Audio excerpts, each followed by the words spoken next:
Hello, hello, hello, welcome back to the Saba show, and today we've got the match review for the Carlton Adelaide loss, in which we went down by 29 points, and now our season is at jeopardy with regards to making finals. Now, has to be our worst loss of the year for a number of reasons. You look at the stakes, you look at the fans that rocked up to watch, you look at the hoodoo we've had at the Adelaide Oval, a number of things, and we just did not rock up to play. Execution was awful, just disgusting, really. You really expected a whole lot more. I think where we stuffed it up right from the get-go was selection. J Sauce going out, heart of the team. I mean, a lot of Carlton fans have expressed it and been like, well, why did he get dropped of all players? And I have to sympathise and basically voice the exact same opinion when you're looking at players that ran out today and showed absolutely no effort whatsoever. I only watched the second half proper, and the game was there to be won. It hung around 9 points pretty much the entirety of the game until the last quarter, where it sort of got away from us and it was game over. But few things. I mean, I've got my notes out here. First and foremost, for the third quarter, we're looking at Harry Mackay snapping the ball from about 15 metres out on a slight angle, 25 out, whatever you want to say. You got to kick those drop punt. We could see it on the broadcast how accurate or how dead on he was. A simple drop punt would have been beautiful, and Ned McHenry from the same spot at the other end converted, so why couldn't Harry? Always missed the shot. He opted for a dribble kick along the ground instead of passing it more central, or going for goal a little bit more proper, and he did neither of those things, and we saw the result of that. So two big misses in a moment of the game where we probably could have taken the lead, and who knows, we possibly may have not conceded the lead from there on out. There were a couple other plays. We had a lot of dump kicks going down the line, no thinking, no thought, and this was a common trend throughout the night, but one that really stuck out to me in the third quarter was the TDK kick, where he was going down the line. There was no options forward, and he had a simple hand pass. If he looked to his right, he would have seen Jesse Motlop right there for the handball receive, and he would have been able to gain more ground than TDK, and he probably is a better kick on him. And instead TDK burn him, and the result was pretty bad, and I think the Crows went up the other end and had a counter-attacking opportunity, so not great from that standpoint either. There was also a chance where Cripps was running into the forward line and he had a shot on goal that he could have kicked if he actually kicked through the footy. Instead, he had this dainty little chip kick to the top of the goal square, but there was no communication and it was a turnover, so another chance that goes begging. We also had a Walsh kick in the forward line where he was on the boundary line. He could have kicked it top of the square. Instead, he decided to go a little bit deeper, more towards the goal line and on a much tougher angle, and that was also just a really big lapse of judgment. And then we saw something where I think it took 2 kicks to get into the Crows forward 50, where Jordan Dawson kicked. Well, he basically was allowed to run 40 metres, kick it long, right down the middle. Tex Walker takes the mark and they're in the forward 50 immediately. I think Wayne Miller got on the end of it and missed the shot on goal, but the point still stands. They should not be able to transition that easily, let alone in a game that's really, really important for us.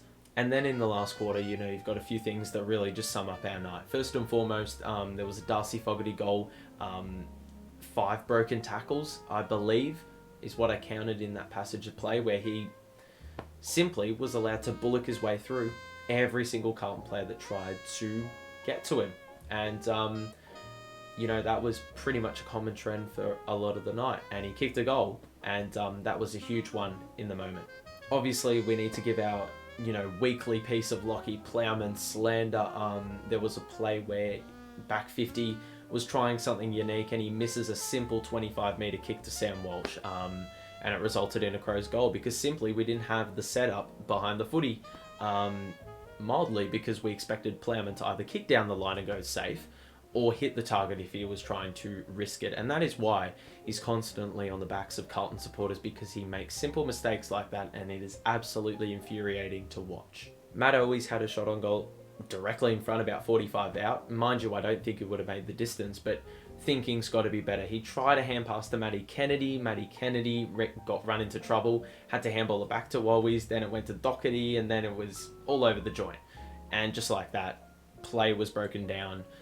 Crows went the other way. We didn't even get inside the forward 50 or any closer than we were when Owies took the mark. It should not come down to that. It should just be easy going. Take a shot on goal, get it deep inside the forward 50 if you can't make the distance, and lock it in there. Simple. And then you just have simple plays that don't make any sense. Not even plays. Umpiring was awful across the night. I think for both sides, a lot of questionable calls going both ways. But that Tex Walker goal, or shot on goal, he missed it from dead in front, but he got it back late and redeemed himself. Shot on goal, literally, ball got dragged in by Tex Walker, wins the free kick for holding the ball. Mitch McGovern is the victim. Pretty bullshit. If that was a goal kicked, it's essentially cost us, and in a huge moment, you know what I'm saying? So luckily it didn't convert, but you know, in saying that, we could have gone the other way, could have had an exit out of the forward or the back 50, and I don't know what would go from there, but it's better than conceding a goal, isn't it? But if I just talk about other key thoughts, I think Paddy Cripps and Walshy had 40 touches each, 40 very meaningless possessions, which is just, I mean, obviously if those two are getting 40, you would hope that there's going to be a little bit more out of their possession, but they were just constantly pressured. Kicks weren't hitting targets by a lot of the players. The execution was really bad, and that's why partially in the last quarter, you know, we were giving away goals to transition, because we were trying to run that risk and we simply didn't have the execution on the night to pull it off, and we never really adjusted to it at all. It was always the same mistake time and time again, and not learning. I think Ben Keys, we've got to give a shout out to him. As a Carlton supporter, I've got to say, beautiful job on Adam Sard. Completely shut him down. I mean, obviously Adam Sard is an offensively gifted player, so he's going to try attack. And Ben Keys, well, saw this and was like, well, I'm just going to sit at the back. And if we apply enough pressure as a team, Carlton are never going to get those opportunities to, you know, give the feed off to Sard and, you know, have command of the game. And ultimately, that's why Ben Keys always was getting out the back, because their pressure remained up, they won the football, they broke away, and they were off to the races. And that's why players like Ben Keys and others were running in numbers the other way, and we simply couldn't keep up. Matty Cottrell also fell behind on numerous possessions. I think, simply put, selection was bad, way too tall. Pitnet's got to go. I think TDK's got more backing as a number one ruck, and he was able to sustain it for longer. Obviously Pitnet, nothing against him, but if you had to drop one of the two, you have to drop Pitnet. Also a number of injuries as well, which is really worrying, given it is the pointy end of the season. Newman out with God knows what. It looked like a cut, but is it anything more? Durden, well, I'm not exactly sure what happened there either. He didn't really have any strapping of any sort or anything along those lines that indicated an injury, but it claims it's a shoulder injury. I've got no idea. And then you've also got Matty Kennedy, who got knocked out cold in the last quarter. So 3 injuries, injury cloud continues, injury bug, whatever you want to say. Big worry. Ultimately, we expected better. You got to give a lot of credit to the Crows. They applied pressure significantly across the night, forced us into errors.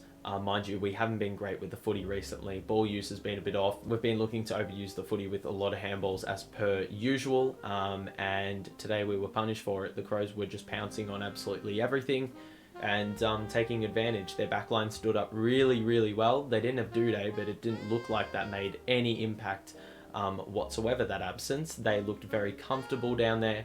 Kerno and Harry had no impact whatsoever.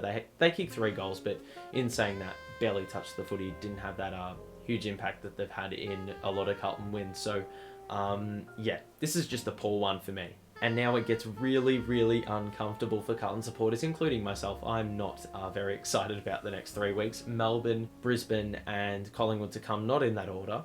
But it is really shaping up to be a huge final 3 weeks, and especially that final round, it could easily be the one that decides it all. So let's hope that Collingwood still don't have their win streak by then, because I don't want to be facing them on the back of, you know, winning 12 straight games, if you know what I'm saying. So other results have got to go our way.